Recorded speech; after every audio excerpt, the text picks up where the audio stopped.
5, 4, 3, 2, 1, let's go. Assalamualaikum warahmatullahi wabarakatuh. Kembali lagi di RK Sejarah. Tentunya masih tetap bersama saya Bang Re, channel dimana kamu dapat menemukan info-info terbaru tentang sejarah dan materi seputar sejarah hanya di RK Sejarah.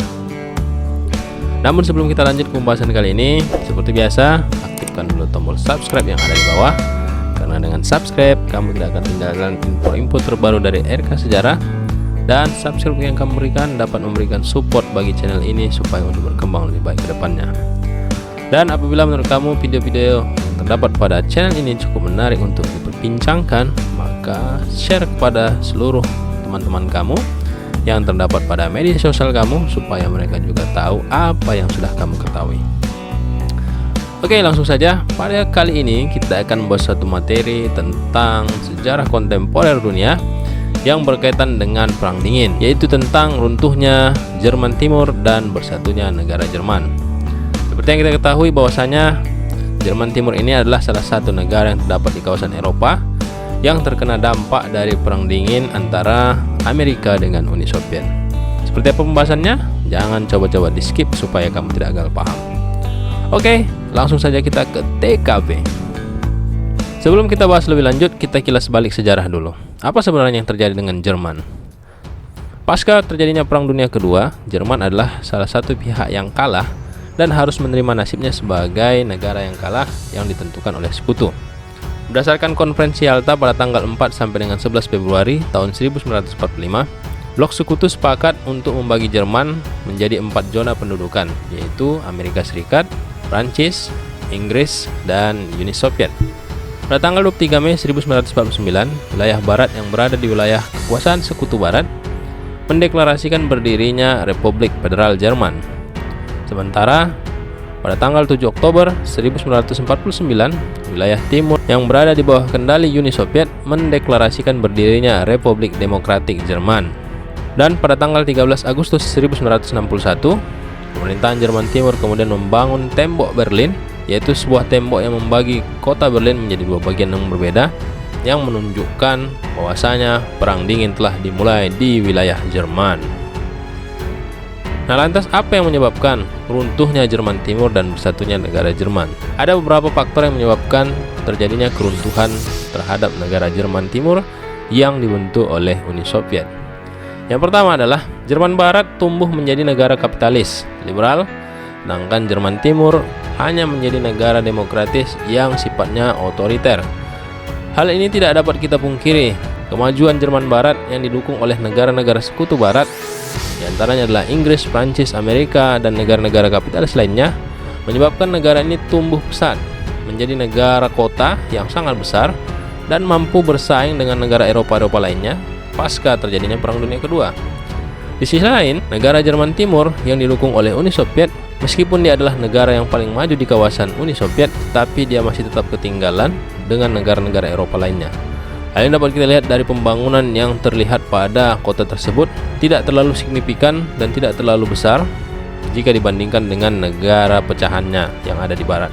Selain itu, perbedaan pertumbuhan ekonomi yang cukup besar antara barat dan timur menyebabkan terjadinya migrasi besar-besaran yang dilakukan secara ilegal oleh penduduk Jerman Timur yang berusaha mendapatkan kehidupan yang lebih baik ke wilayah Jerman Barat. Migrasi ini bukanlah dilakukan oleh rakyat-rakyat biasa saja, melainkan para ahli dan profesional yang menyebabkan wilayah Jerman Timur kekurangan tenaga-tenaga ahli dan profesionalnya akibat mereka melakukan migrasi ke wilayah Jerman Barat. Pada tahun 1980-an, muncul ide tentang reunifikasi atau penyatuan Jerman setelah sekian puluh tahun keadaan Jerman Timur yang semakin memburuk pasca terbelah menjadi dua. Faktor eksternal yang menyebabkan runtuhnya Jerman dan bersatunya kembali Jerman adalah terobosan politik yang dilakukan oleh Mikhail Gorbachev pada tahun 1985, yaitu Glasnost dan Perestroika di wilayah Uni Soviet secara tidak langsung memberikan dampak dan angin segar bagi wilayah Jerman Timur. Keterbukaan politik dan restrukturasi perekonomian yang menjadi program dari Gorbachev berusaha untuk mendorong wilayah-wilayah yang ada di Uni Soviet untuk melakukan perubahan, baik itu dalam sistem pemerintahan, politik, maupun bidang-bidang lainnya. Selain itu, melemahnya pengaruh Uni Soviet sebagai kekuatan blok timur di kawasan Eropa juga menjadi faktor penyebab runtuhnya Jerman Timur dan bersatunya kembali negara Jerman. Selanjutnya, bagaimana kronologi runtuhnya Jerman Timur? Diawali dengan ide reunifikasi. Sejak pertengahan tahun 1980-an, ide penyatuan Jerman ini adalah cita-cita yang sangat ingin diwujudkan oleh rakyat Jerman, tetapi sulit untuk dicapai. Pasalnya, pihak Jerman Timur yang pada waktu itu berhaluan sosialis komunis dan berorientasi pada kebijakan politik yang dikeluarkan oleh Uni Soviet tidak dapat mengambil kebijakan dan tidak dapat memutuskan apakah mereka akan bersatu atau tidak. Pada tahun 1985, setelah terpilihnya Mikhail Gorbachev menjadi pemimpin Uni Soviet dan mengeluarkan beberapa terobosan-terobosan baru seperti yang disebutkan tadi, yaitu Glasnost dan Perestroika, telah membawa angin perubahan kepada negara-negara yang ada di kawasan Uni Soviet dan juga kepada wilayah Jerman Timur. Pada tahun 1989, Gorbachev kemudian mendorong para pemimpin Jerman Timur untuk menerima perubahan yang dibawanya, yaitu Glasnost dan Perestroika tadi. Akan tetapi tidak semudah yang dibayangkan. Penolakan terjadi dalam tubuh Jerman Timur, di mana kelompok dari sosialis komunis masih tetap ingin mempertahankan sistem yang ada dan tidak ingin bergabung dengan wilayah Jerman Barat. Akan tetapi pada tanggal 9 Oktober 1989 terjadi sebuah demonstrasi besar-besaran di kota Leipzig yang mendesak dilaksanakannya demokratisasi dalam pemerintahan Jerman Timur. Ini merupakan gelombang pertama tuntutan dari ide reunifikasi di wilayah Jerman Timur. Dan pada tanggal 4 November 1989, jumlah massa yang hampir mencapai 500 juta jiwa berkumpul di kota Berlin Timur menuntut dibukanya gerbang ke wilayah barat. Tuntutan massa yang begitu besar dan demonstrasi yang dilakukan oleh massa yang sangat luar biasa menyebabkan pemerintah akhirnya pada tanggal 7 November 1989 meletakkan jabatannya yang diikuti oleh pengunduran diri dari menteri kabinet yang terdapat dalam pemerintahan dan mengakibatkan pemerintahan Jerman Timur harus jatuh dan mengambil sebuah kebijakan baru. Egon Krenz yang diangkat beberapa bulan sebelum keruntuhan dari pemerintahan Jerman Timur mengambil sikap untuk melakukan perubahan terhadap kebijakan yang dilakukan oleh pemerintah Jerman Timur sebelumnya.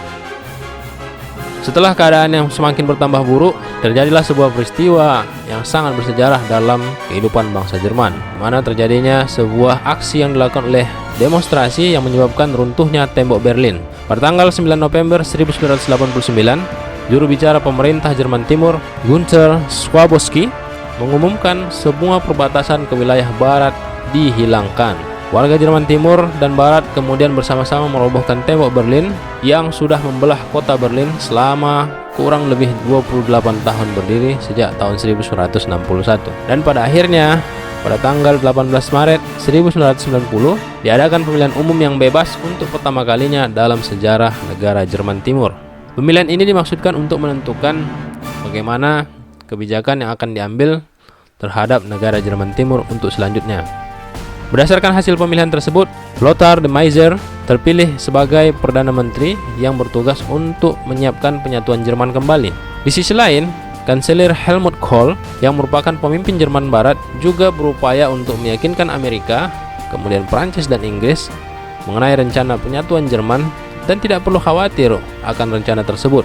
Pada tanggal 31 Agustus 1990, ditandatanganilah perjanjian persatuan oleh wakil-wakil dari Jerman Barat dan Jerman Timur untuk mengakhiri perpecahan yang sudah terjadi kurang lebih dari 40 tahun. Pada tanggal 12 September 1990, diadakanlah perjanjian penyelesaian akhir Jerman yang dikenal dengan Perjanjian 24, yang mana dalam perjanjian tersebut dihadiri oleh negara Jerman Barat dan Jerman Timur, juga 4 negara yang telah membagi Jerman menjadi 4 zona pendudukan pasca Perang Dunia Kedua, yaitu Amerika, Inggris, Prancis, dan Uni Soviet. Pada tanggal 3 Oktober 1990, Volkskammer atau Parlemen Jerman Timur menyatakan secara resmi penyatuan Jerman Timur ke Jerman Barat. Maka sejak saat itu berakhirlah konflik Jerman dan Jerman pun bersatu menjadi sebuah negara yang utuh dan tidak terpecah lagi. Lantas, apa dampak dari penyatuan Jerman tersebut terhadap kehidupan politik dan ekonomi baik itu Jerman maupun masyarakat dunia? Dalam bidang politik, bersatunya negara Jerman merupakan sebuah tanda yang sangat penting, yaitu sebuah tanda berakhirnya Perang Dingin di wilayah Eropa. Selain itu, dampak yang dihasilkan dalam bidang politik adalah bersatunya Jerman memberikan inspirasi bagi negara-negara di bawah naungan Uni Soviet untuk melakukan sebuah kebijakan yang lebih berani dan menuntut kemerdekaan mereka sebagai negara yang lepas dan merdeka dan tidak mendapatkan lagi intervensi dari Uni Soviet. Dan itu terbukti setelah bersatunya negara Jerman, keruntuhan Uni Soviet pun sudah berada di depan mata. Dalam bidang ekonomi, dampak dari penyatuan Jerman ini memberikan dampak yang cukup besar, terutama bagi negara Jerman itu sendiri, yaitu di mana penyatuan Jerman menimbulkan beban ekonomi yang cukup besar bagi negara Jerman. Hal ini disebabkan karena ketimpangan ekonomi yang cukup jauh antara Barat dan Timur, di mana negara Jerman Barat adalah negara maju dan berkembang cukup pesat pasca Perang Dunia Kedua, sementara Jerman Timur adalah negara yang tertinggal dan memiliki pondasi ekonomi yang cukup rapuh sehingga membutuhkan suplai ekonomi yang cukup kuat untuk mengangkatnya agar setara dengan Jerman Barat. Dan yang terakhir, pertumbuhan ekonomi Jerman menjadi tersendat pasca penyatuan kedua negara tersebut. Akan tetapi pada saat ini Jerman telah kembali dan berhasil melewati krisis ekonomi yang disebabkan oleh penyatuan Jerman dan menjadi salah satu negara ekonomi terbaik di kawasan Eropa. Oke, itulah tadi pembahasan kita tentang sejarah runtuhnya Jerman Timur dan bersatunya negara Jerman. Tetap tonton video yang ada pada channel ini dan jangan lupa untuk berikan subscribe-mu supaya kamu tidak ketinggalan info terbaru dari RK Sejarah. Satu quote untuk video kali ini yaitu, Tuhan memberikan manusia akal dan pikiran untuk mengendalikan kebebasan, bukan dengan membangun tembok atau pembatas. Salam RK Sejarah.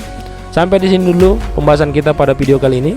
Terima kasih sudah menonton videonya sampai selesai dan terima kasih bagi yang sudah subscribe. Sampai jumpa pada video berikutnya dan tetap merdeka. Assalamualaikum warahmatullahi wabarakatuh.